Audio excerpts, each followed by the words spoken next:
Então, Isaías 66, de 10 a 24.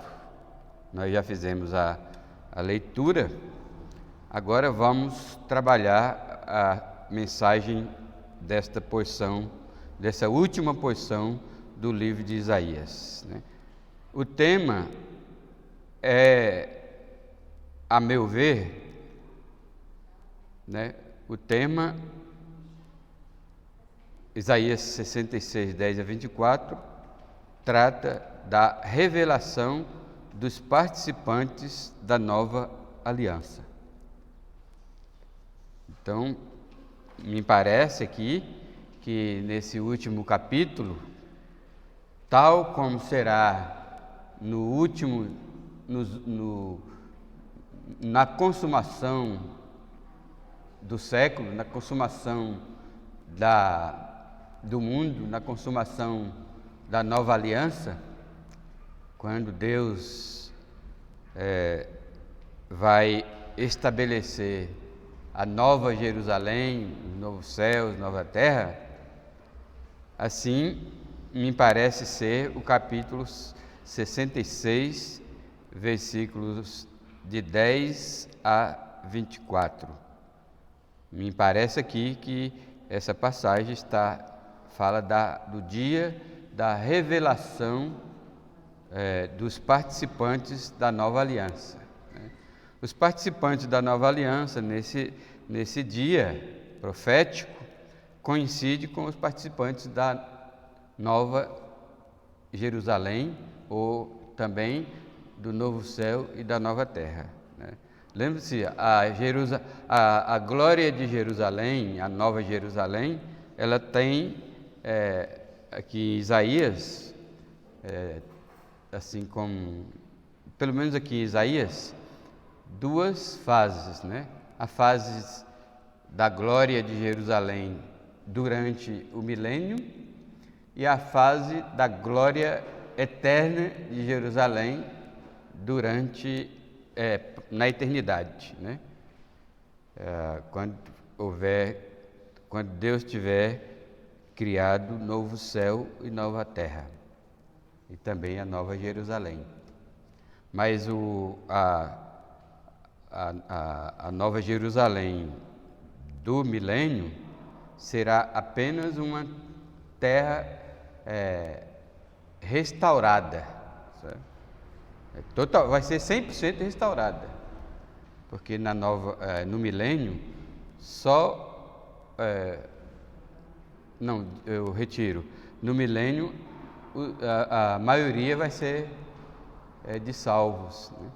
Os habitantes da Jerusalém do milênio, em sua grande maioria, de pessoas redimidas e, portanto, totalmente submissa ao reinado de Jesus, certo?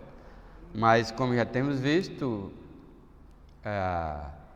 os que entrarem naturalmente em Jerusalém, aqueles que vêm da grande tribulação e que conseguirem se livrar da morte sob o anticristo, passarão naturalmente para o reino de Cristo, e lá eles vão gerar filhos, né? E esses filhos serão incrédulos em grande parte, né? Ou em grande ou menor parte, não sei, a gente não sabe, mas haverá filhos, e esses filhos serão alguns incrédulos e em grande quantidade, né? E por isso que quando Satanás for solto no final do milênio, ele vai ainda encontrar pessoas para seduzir e para segui-lo e decretar guerra contra Deus. Só que nesse dia que Satanás decretar guerra contra Deus, juntamente com os rebeldes, aí é que o Apocalipse diz que Deus vai mandar uma saraivada de pedra, né? E essa saraivada de pedras gigantes vão matar todos os rebeldes. Então virá o anjo forte e vai prender Satanás agora definitivamente, jogar Satanás no lago de fogo, onde já estão previamente o falso profeta e o anticristo. O anticristo e o falso profeta já estão no lago de fogo. Satanás será o último. Privilégio de governo, de hierarquia, né? Não sei, mas então aí, lançado no lago de fogo, os rebeldes mortos, aí tem o próximo evento na cronologia profética, é o juízo final.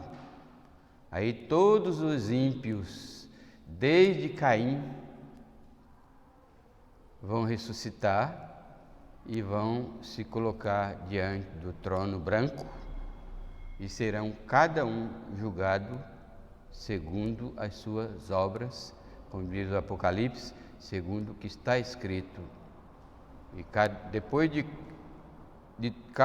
depois de julgados, todos os ímpios, de uma vez só, serão lançados no lago que arde com fogo e enxofre. Certo? Aí será alavancada a glória de Deus, porque hoje os ímpios zombam de Deus, hoje não, hoje sempre, né? Hoje e sempre, desde sempre, melhor dizendo, os ímpios zombam do Criador, né? Aí nesse dia será o dia em que o Criador será glorificado na condenação dos ímpios. Tá certo? Então, o tema do capítulo 66, na segunda parte, trata da revelação dos participantes da nova aliança. Aí a mensagem de hoje é bem curtinha. É uma pergunta: será que você vai estar lá? Que vai ser identificado, revelado nesse dia quem são os verdadeiros participantes da nova aliança. Os verdadeiros participantes da nova aliança são os mesmos verdadeiros participantes da Nova Jerusalém. Assim como Paulo escreve em Romanos 8, que haverá um dia em que serão revelados os filhos de Deus, né? Então ali nós vamos saber quem é quem, né? Aí isso aqui também, no mínimo, é uma advertência contra a ilusão, né? Mas para isso Deus deixou muitas pistas, né? Os frutos de uma pessoa salva e uma pessoa perdida é muito nítido na Bíblia, né?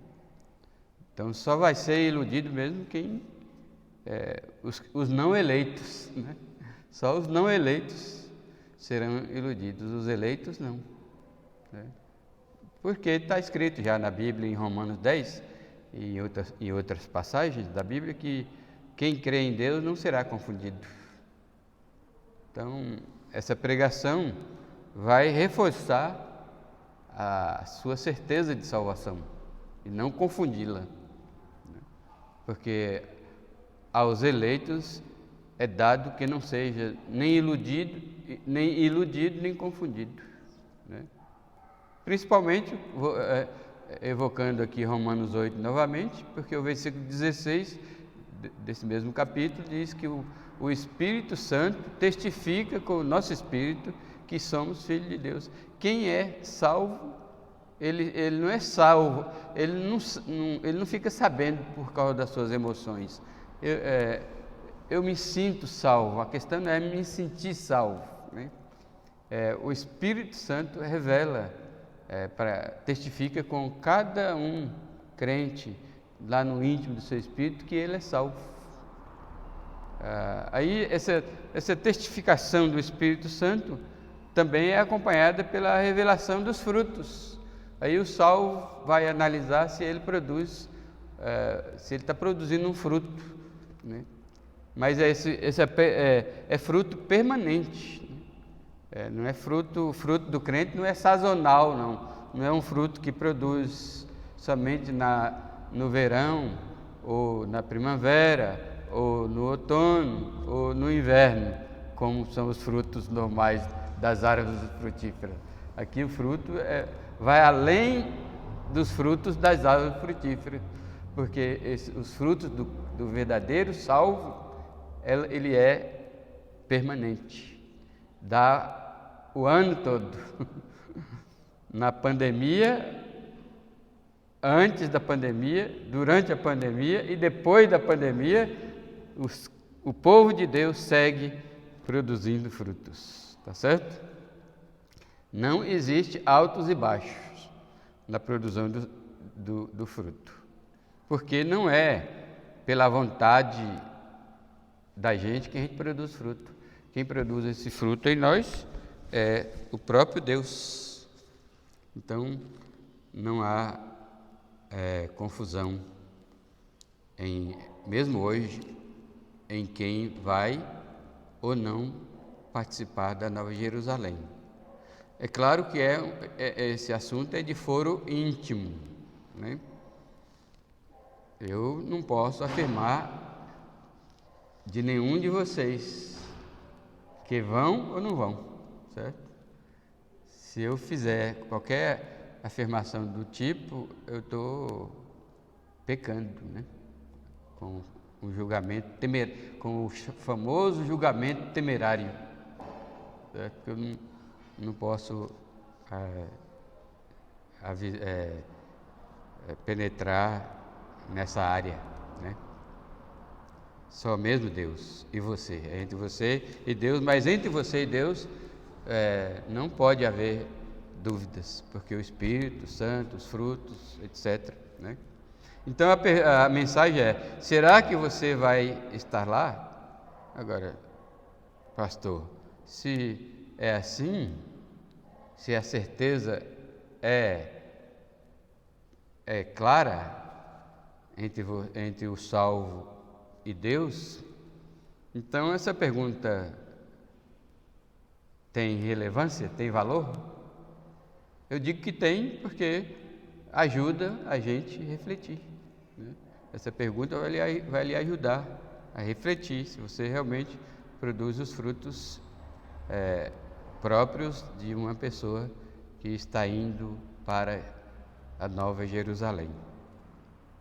Então, a pergunta, será que você vai estar lá? É cabível. Agora, para saber, você deve evidenciar alguns frutos. É só isso. Aí o primeiro ponto é revelado aqui, ou descrito aqui nesse trecho de Isaías, aliás, nesse último trecho de Isaías, você precisa, desde já, evidenciar o amor por Jerusalém, além de demonstrar grande anseio pela futura, a Nova Jerusalém. Então, eu sei que nós não estamos falando aqui, o assunto não são os frutos da salvação, porque iríamos mencionar aqueles frutos já mencionados na Bíblia: amor a Deus, obediência, né? Influência do Espírito Santo na vida, etc. e tal, né? Amor aos irmãos. Mas aqui, seguindo a exposição do texto, o texto diz que vão estar lá na Nova Jerusalém. Ele não diz aqui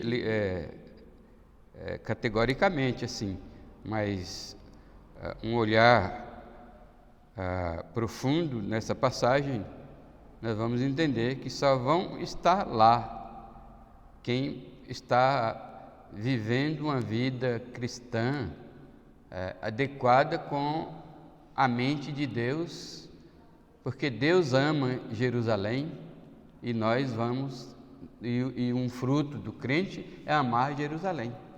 Então você deve, segundo essa passagem, você deve amar Jerusalém desde agora. Certo? Não é um amor que você vai ter no dia. Também, por isso eu digo aqui, você precisa desde já evidenciar, né, que seja taxativo, visível em sua vida, amor por Jerusalém, além de demonstrar grande anseio pela Jerusalém futura, Nova Jerusalém. Então, nosso amor por Jerusalém atual e Jerusalém futura deve fazer parte da nossa vida. Todos os crentes amam Jerusalém, é um fruto que indica muito bem quem vai participar da Nova Jerusalém. Você ama Israel hoje? Você ama Jerusalém hoje? Se você ama Israel hoje, se você ama Jerusalém hoje, você também ama a Jerusalém futura, a Nova Jerusalém, né? Daí por isso Deus Deus conclama esses que têm esse fruto, no versículo 10 até o versículo 14. Regozijai-vos, é um convite, regozijai-vos juntamente com Jerusalém. Nós devemos nos regozijar juntamente com Jerusalém. É claro que aqui está falando, muito provavelmente, das duas Jerusalém. Por isso que eu digo que é um amor atual, pela Jerusalém atual e pela Jerusalém futura. Porque esse aqui, no contexto geral do profeta Isaías, do livro de Isaías, pode muito bem se referir a Jerusalém reconstruída por Neemias, por Esdras, no retorno do povo judeu do exílio, né, da Babilônia. Vocês concordam comigo que assim? Regozijai-vos juntamente com Jerusalém, porque muitas bênçãos vieram para Jerusalém no tempo que eles voltaram da Babilônia, né? É claro que a promessa aqui é uma promessa muito mais profética, se referindo à Nova Jerusalém, mas os que amam Jerusalém estão sendo convidados aqui a regozijar juntamente com Jerusalém. E aí o texto continua dizendo: alegrai-vos por ela. Agora, quem é que se regozija e se alegra pelo bem de Jerusalém, pela vitória de Jerusalém, pela glória de Jerusalém, pela paz de Jerusalém, né? Tanto agora como no futuro?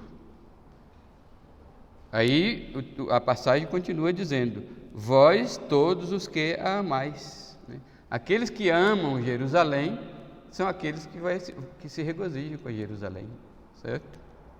Exultai com ela, todos os que por ela pranteais, né? Todos os que amam Jerusalém, né, não se sente feliz quando vê Jerusalém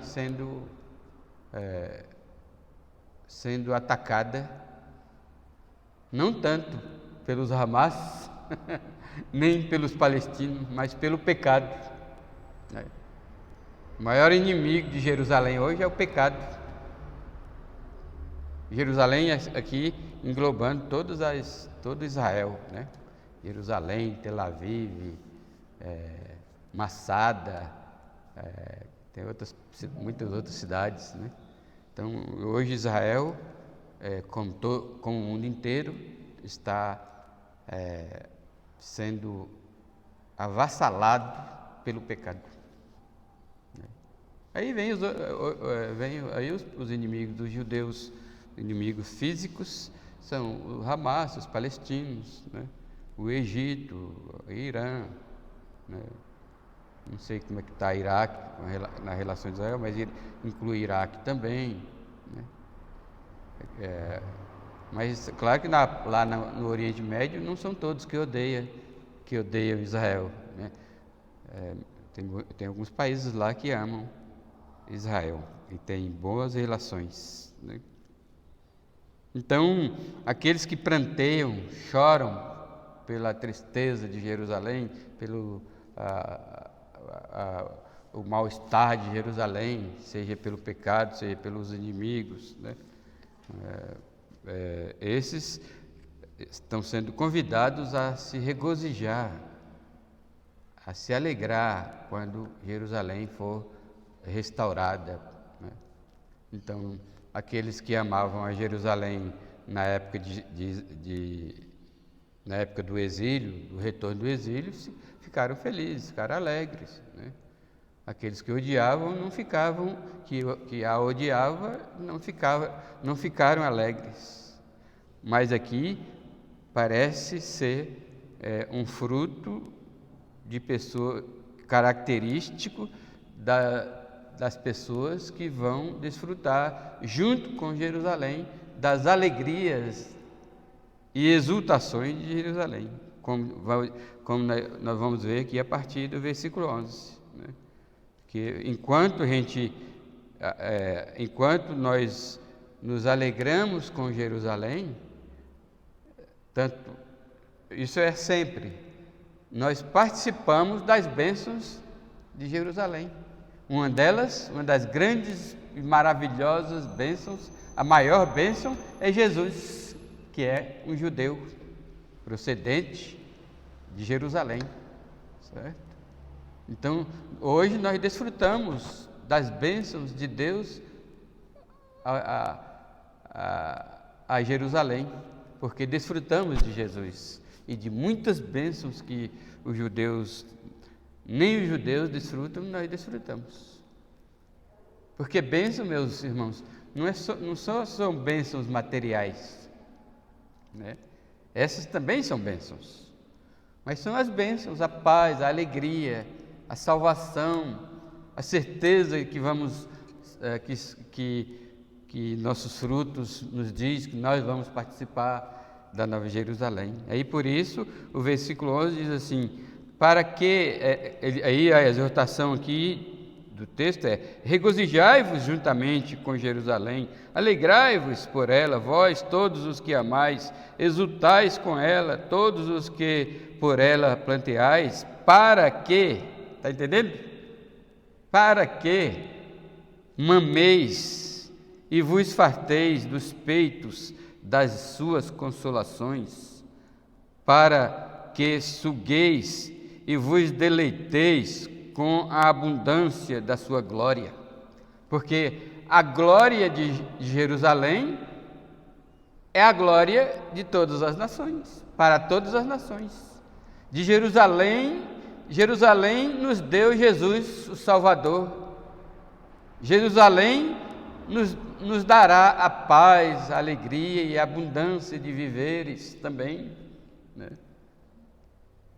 Essas, talvez não agora, mas no cumprimento dessa profecia. Aí continuando, porque é importante se alegrar com Israel, amar a Jerusalém, e com essa promessa de que vamos sugar de Jerusalém como o bebê suga do peito da mãe, né? Aí diz o versículo 12: porque assim diz o Senhor: eis que estenderei sobre ela, Jerusalém, a paz, como um rio, e a glória das nações, como uma torrente que transborda. Então, a glória de Jerusalém vai transbordar para todas as nações. Então, aí vem a promessa de novo, então mamareis.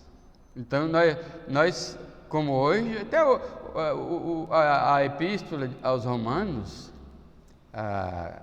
fala da oliveira brava e da oliveira enxertada, a oliveira brava enxertada na oliveira mansa. Ou seja, nós já estamos sugando dos judeus, né? Nós já desfrutamos, nós já mamamos nos peitos de Jerusalém, né? Porque o que faz a planta quando ela é enxertada no tronco da outra planta? A outra planta, com a sua raiz, vai lá na profundeza da terra e retira os minerais suficientes para a planta ficar verde, produzir frutos. Aí aquela planta enxertada no tronco daquela planta, suga os mesmos minerais, as mesmas proteínas, tudo que a planta mãe, por assim dizer, suga da terra, ela desfruta. E nós já estamos nessa, conforme o livro a Epístola aos Romanos, nós já estamos aí, sugando de Jerusalém, porque nós sugamos de Jerusalém o quê? Jesus, amém?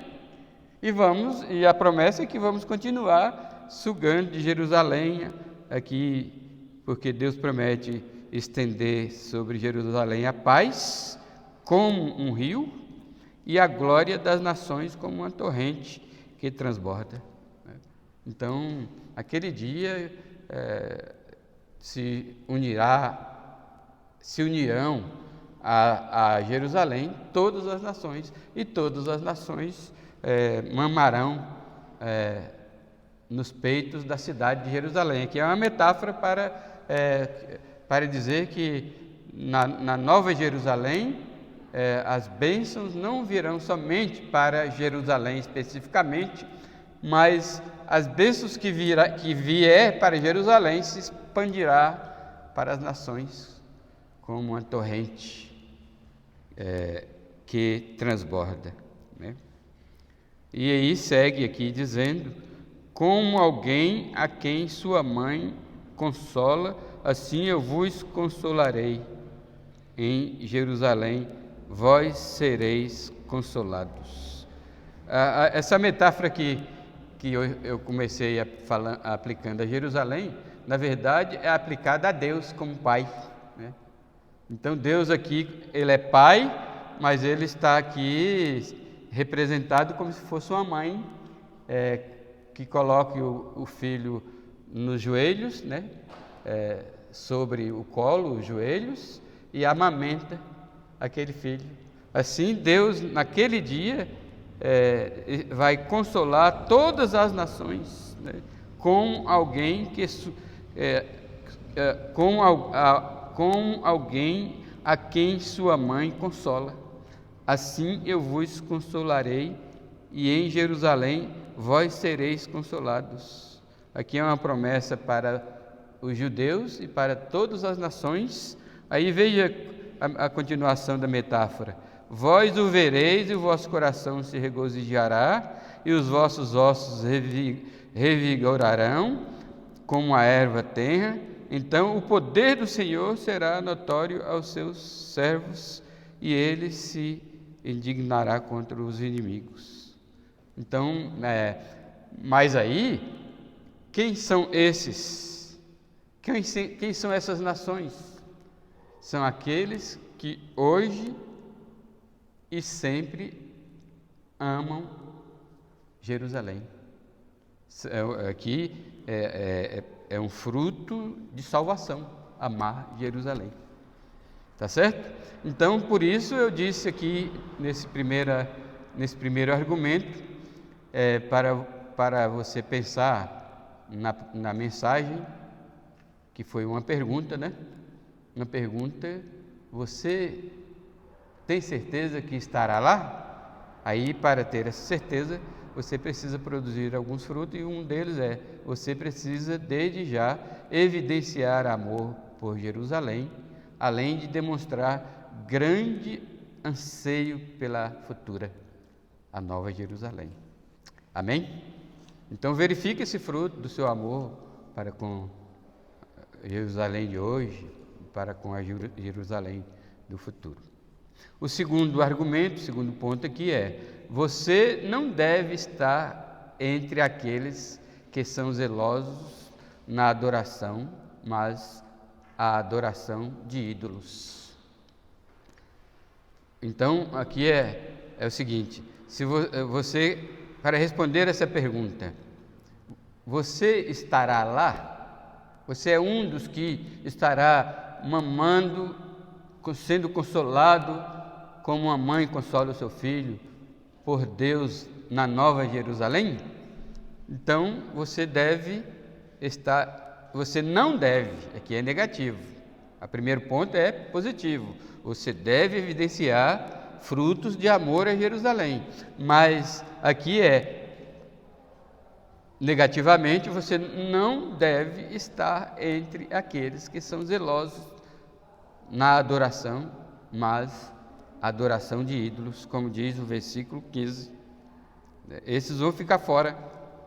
O versículo 15 diz assim, até o 17 diz: porque eis que o Senhor virá em fogo, e os seus carros como um torvelinho, para tornar a sua ira em furor e a sua repreensão em chama de fogo, porque com fogo e com a sua espada entrará o Senhor em juízo com toda a carne, e serão muitos os mortos da parte do Senhor. Certo? Até 16 mesmo. Então, irmãos, aí isso aqui está falando o seguinte, que para Deus implantar a Nova Jerusalém, isso nós lemos no livro de Apocalipse, para Deus implantar a Nova Jerusalém com toda a sua estrutura espiritual, moral e física, ele vai ser preciso eliminar os inimigos. Então, primeiro, Deus vai eliminar os inimigos. Então ele virá com fogo e com sua espada, e entrará em juízo com toda a carne, e serão muitos os mortos da parte do Senhor. Essa questão aqui está muito bem clara no livro de Apocalipse e em outras passagens dos profetas menores, né? Porque aí o livro de Apocalipse fala da guerra do Armagedon. É nesse dia que Deus vai, antes de estabelecer a Nova Jerusalém, vem a guerra do Armagedon. Aí na guerra do Armagedon, toda a humanidade ímpia será destruída. Certo? Aí é quando o versículo diz: e será muitos os mortos da parte do Senhor. De fato, não sei se é Ezequiel ou Jeremias, que diz que os mortos serão tantos nesse dia, que o sangue vai dar no cabresto dos animais, e vai demorar cerca de 7 meses para enterrar os mortos, né? Então vai ser grande, aliás, vai ser muitos os mortos da parte do Senhor, porque aqui diz que ele virá em fogo, e em seus carros como um torvelinho, para tornar a sua ira em furor e a sua repreensão em chama de fogo. Porque por enquanto Deus está apenas irado com o pecado das nações ímpias, mas essa ira um dia vai ser transformada em furor.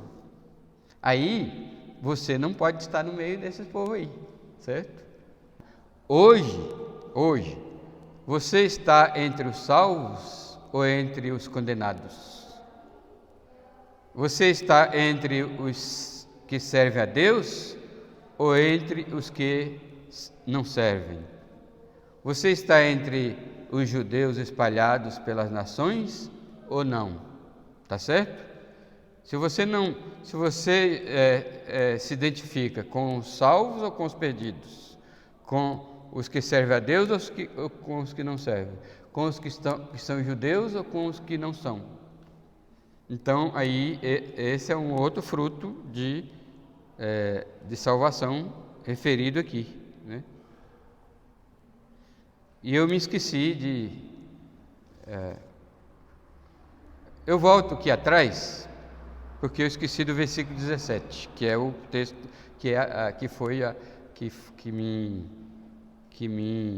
justifica o segundo ponto. Então, o segundo ponto é: você não deve estar entre aqueles que são zelosos na adoração, mas a adoração aos ídolos. Aí o versículo 17 é importante. Os que se santificam, você não pode estar entre os que se santificam, ou seja, são zelosos e se purificam para entrarem nos jardins. Esses jardins aqui é uma referência à prática dos judeus da idolatria. Eles adoravam em jardins, nos montes, né? E construíam altares, né? Aos pés dos montes, nos jardins, né? Então o que diz? Os que se santificam e se purificam para entrarem nos jardins, após a deusa que está no meio, e são pessoas, esses idólatras, eles não se importam, esses judeus idólatras, não se importavam com os mandamentos de Deus, e por isso os mandamentos de Deus mandavam não comer carne de animais considerados imundos. Mas esses idólatras que se santificava, né? Vejam que a gente não só se santifica a Deus, porque a palavra santificar significa separar, né? Então esses idólatras se separavam e se consagravam aos ídolos. No caso aqui está especificando a deusa que está no meio dos jardins, né? Aí esse povo era um povo transgressor dos mandamentos, por assim dizer, os mandamentos judiciais, cerimoniais, né? Que não é judiciais não, os mandamentos, eles transgrediam os mandamentos cerimoniais da lei de Moisés.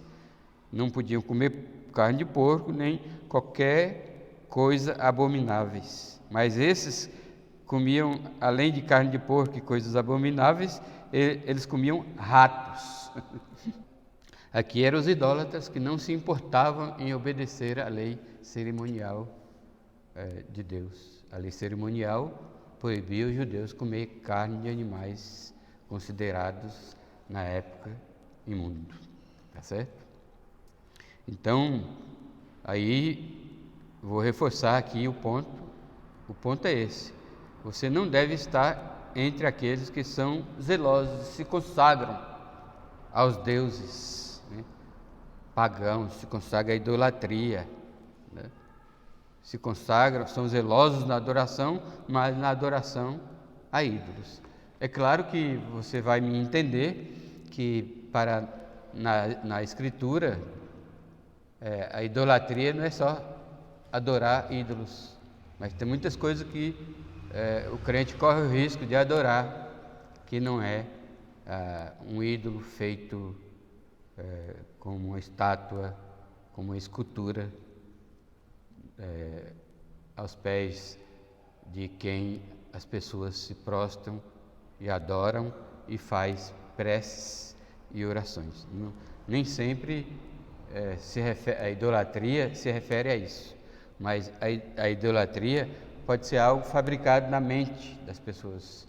A grande maioria das pessoas são especialistas em criar ídolos na mente, ou até mesmo no sentimento. Até as emoções criam ídolos, né? Aí um exemplo são os corintianos e os petistas. né? Na política, os petistas são idólatras. Então a gente tem que ter cuidado, porque se deixaram levar pela paixão. Não é só petista, não. Tem os bolsonaristas também, idólatra, né? Está cheio de bolsonaristas na política, de bolsonarista extremamente idólatra, né? Na verdade, esse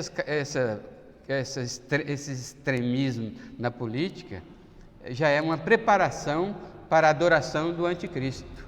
Porque quando o anticristo vier, ele será um político. E como político ele será venerado e adorado até. Então o cristão deve evitar paixão política por político, né? Então não deve odiar a política, porque todo lugar tem política, né? A boa política, né?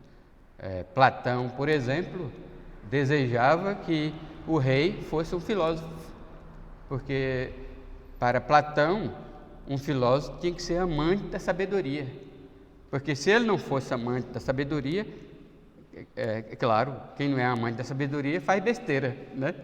Faz injustiça contra o povo, né? Não tem estratégias honestas, né? E usa de todos os meios, né? Como dizem que Maquiavel aconselhava todos os meios. Para Maquiavel parece que era para a nação progredir, né? Nas mãos de um político qualquer, valia tudo, até eliminar os inimigos pela morte. Isso é o que dizem, né? Eu nunca estudei profundamente Maquiavel. Então, é isso aí, você não pode ser idólatra de nada. E na época, os judeus não podiam ser idólatras de deusa, da deusa que estava no meio do jardim. Então, o ponto aqui se você vai participar da Nova Jerusalém, você não pode estar entre os que adoram ídolos, de jeito nenhum. Tanto o ídolo fabricado e fomentado na mente e nas emoções, quanto o ídolo fabricado pelo escultor, que fabrica um ídolo para as pessoas se curvarem perante ele. Tudo, tanto faz, é ídolo, né? O crente não tem ídolo, né? Pasmem, mas tem pessoas que têm um pastor como ídolo. Tem o pastor como ídolo. Idolatra o pastor. É brincadeira isso? A gente não pode confundir amar as pessoas com idolatrar. Certo? A única pessoa que nós devemos adorar é Deus. Amém? Como Jesus diz, só ao Senhor teu Deus adorarás e só a Ele darás culto. Se isso extrapolar para outras pessoas ou ídolos, está errado. Tá bom? Então, consulte o seu coração se você é idólatra de alguma maneira. Isso é um mau sinal para quem pretende participar da Nova Jerusalém, segundo essa passagem. Agora o terceiro ponto. Desculpe aí a confusão que eu fiz aqui, não incluindo o versículo 17. Então agora, para você responder bem a pergunta, eu estarei lá? Você, ao verificar os seus frutos, dentre os seus frutos, você vai ter que verificar, em terceiro lugar, hoje. Isso é uma coisa perscrutadora, é algo que faz nos analisar profundamente a nossa alma, nossos pensamentos, nossos conceitos, nosso estilo de vida, né? Hoje você está entre os salvos ou entre os condenados? É uma pergunta. Hoje você está entre os que servem a Deus ou entre os que não serve? Outra pergunta. Hoje você é um judeu espalhado pelo mundo afora ou você não é um judeu, né? Porque isso aqui eu não coloquei duas coisas, o contraponto. Não existe contraponto para os judeus. O judeu está isolado nas possibilidades de ser salvo, de entrarem na Nova Jerusalém. Por quê? Porque Romanos 11 diz que na época da vinda de Jesus, todos os judeus vivos serão salvos. Mas se você não é judeu, então você não está aí nessa possibilidade, né? Dentro dessa possibilidade. Não quer dizer que não tem judeus fora da eleição, né? É possível que tenha também judeus fora da eleição, mas pelo menos Paulo dá a dica de que na vinda de Jesus, para reinar, não no arrebatamento, para reinar, para estabelecer o reino do milênio, a expressão de Paulo é: virá de Sião. Como é que é a expressão? Virá de Sião o libertador, e todo Israel será salvo.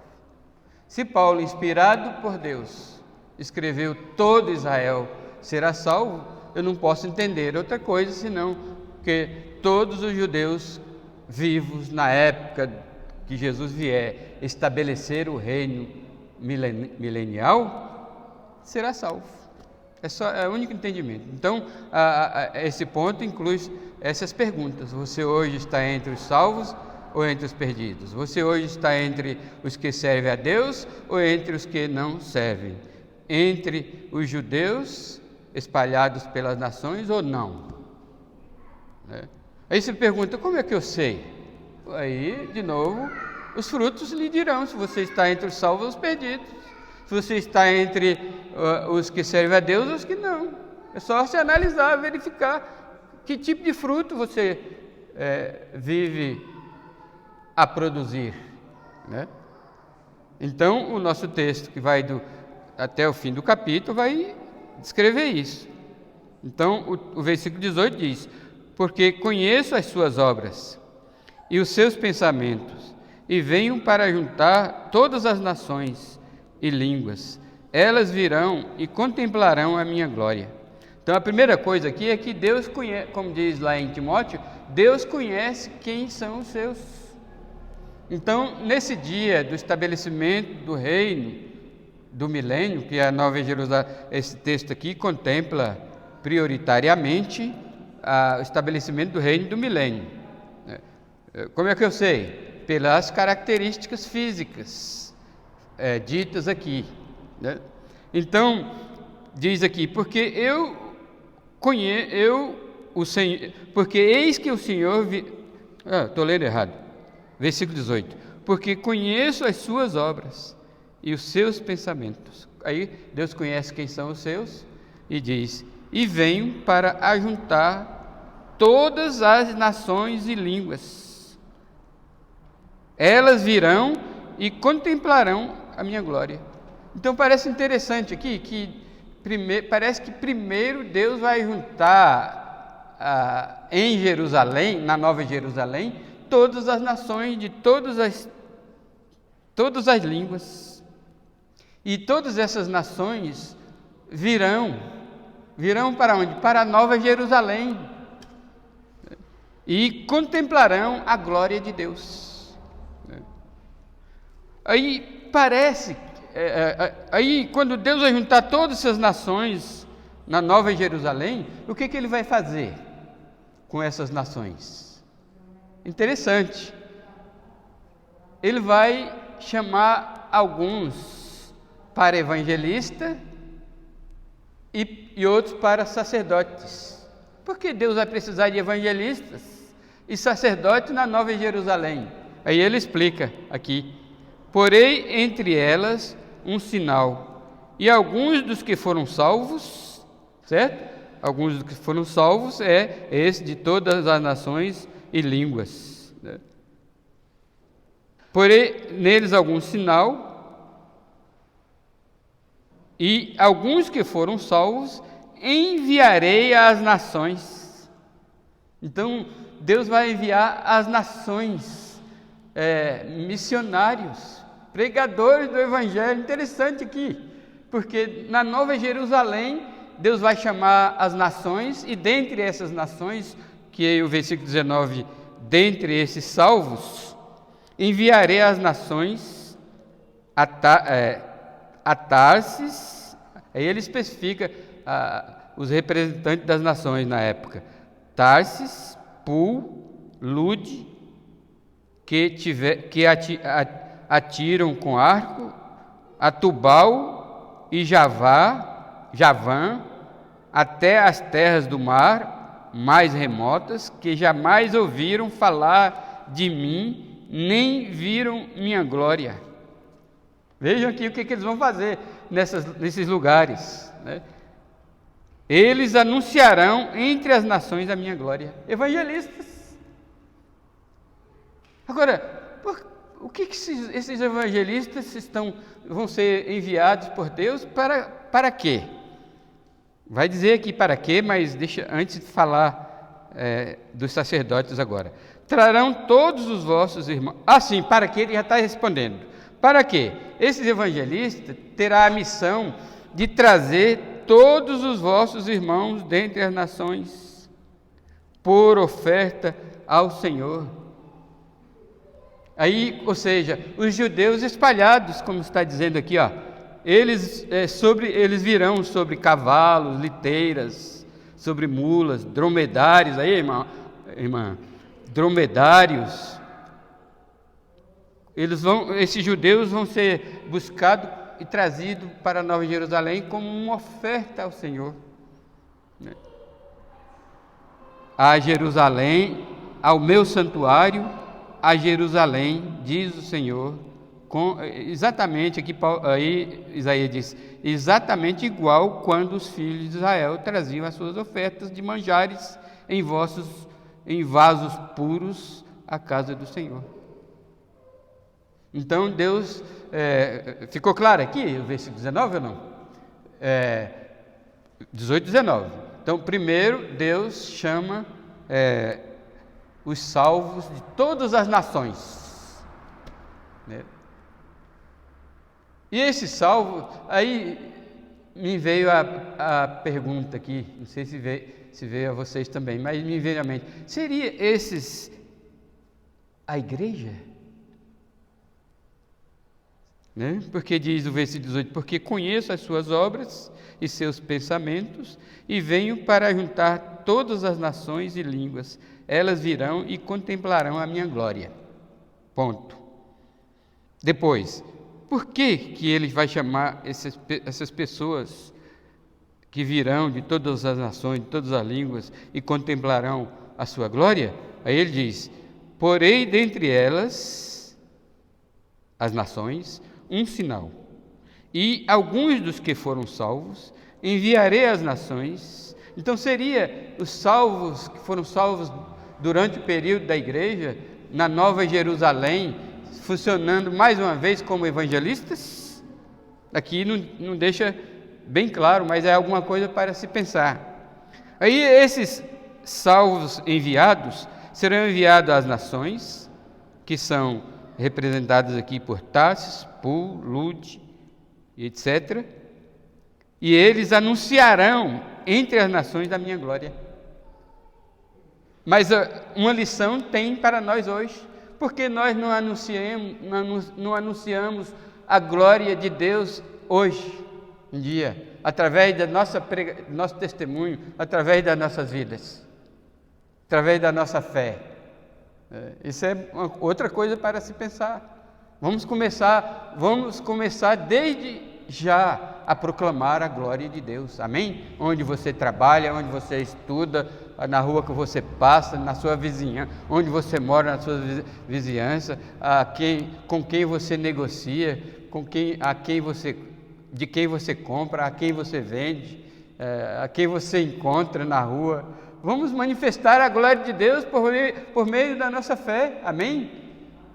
Hoje à noite nós vamos seguir com o tema de Hebreus 11. Qual é o tema de Hebreus 11 mesmo? Tema geral, mas nós vamos trabalhar ele até o final. fé, mas qual é o tema? O que a fé faz, né? Então vamos influenciar as pessoas ao nosso redor, do nosso convívio, do nosso contato, né? Usa o Zap para testemunhar de Jesus, amém? Para testemunhar, para falar, manifestar, anunciar a glória de nosso Deus. Então, aí, seguindo aqui, o papel, a função desses evangelistas é trazer os judeus que estão espalhados por todas essas nações para a Nova Jerusalém. E ao trazer esses judeus espalhados por todas as nações para a Nova Jerusalém, Deus considera que é uma oferta igual. Aí ele diz, igual à oferta que os filhos de Israel ofereciam no Velho Testamento. Eram ofertas puras, certo? Eram ofertas de manjares em vasos puros, que os judeus traziam à casa do Senhor.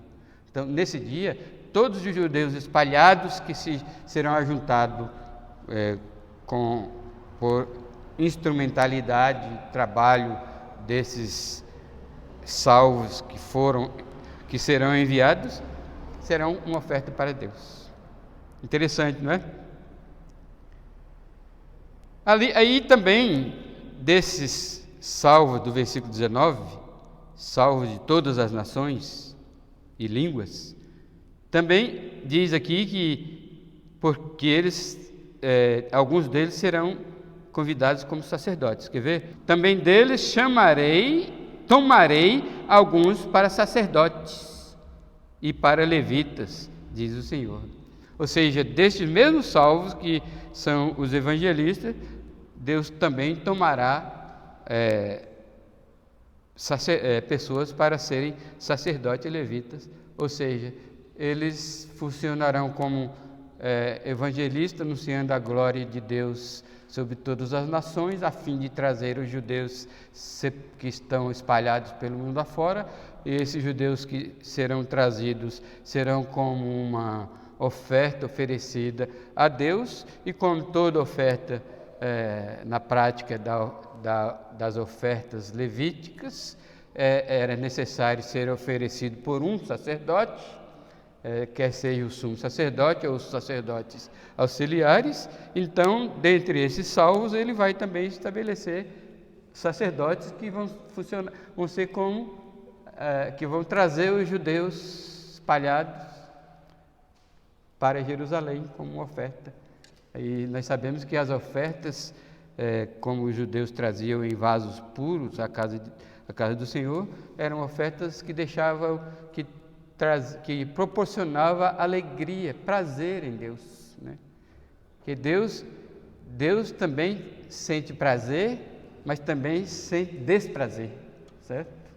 Então ele sente desprazer quando as nossas vidas não o agradam, e ele sente prazer quando as nossas vidas agradam a Deus. Aí volta a caráter de juízo exercido por Deus, né? Porque aqui no versículo 24, de novo, podíamos juntar com o segundo ponto aqui, que fala que Deus vai destruir os seus inimigos antes de estabelecer a Nova Jerusalém, né? Mas aqui parece que o contexto aqui do versículo 24 é o seguinte, né? Os evangelistas vão anunciar a glória de Deus aos judeus espalhados por toda a terra. Os judeus atenderão com fé o apelo dos evangelistas, se consagrarão como oferta nas mãos dos sacerdotes, do versículo 21, mas nem todos crerão. Então, por isso que o versículo 24 encerra dizendo: eles sairão e verão os cadáveres dos homens que prevaricaram contra mim, né? Me parece que a palavra prevaricar significa não atender à justiça, certo? Que no caso aqui era atender ao chamado, ao apelo dos evangelistas e dos sacerdotes. Então, de todas as nações, quer judeus, quer gentios, que não atender ao apelo dos evangelistas, então os próprios evangelistas verão o triunfo do Senhor, porque verão os cadáveres dos homens que prevaricaram contra mim, porque o seu verme nunca morrerá, nem o seu fogo se apagará, e eles serão um horror para toda a carne. Qual texto da Bíblia lhe lembra isso? Lhe lembra aqui, esse passagem, lembra? Um versículo do Novo Testamento, Marcos capítulo 9, que diz: se o teu olho te faz tropeçar, arranca-o. Se tua mão te faz tropeçar, corta-a. Se o teu pé te faz tropeçar, corta-o, porque é melhor entrar no reino dos céus sem uma mão, sem um pé, sem um olho, do que ires para o fogo eterno, para o inferno, onde não lhes morre o verme e nem o fogo se apaga. Olha aqui, que semelhança aqui, ó. Nem o seu fogo se apagará, aliás, porque o seu verme nunca morrerá e nem o seu fogo nunca se apagará, e eles serão um horror para toda a carne. Então, você está do lado dos perdidos.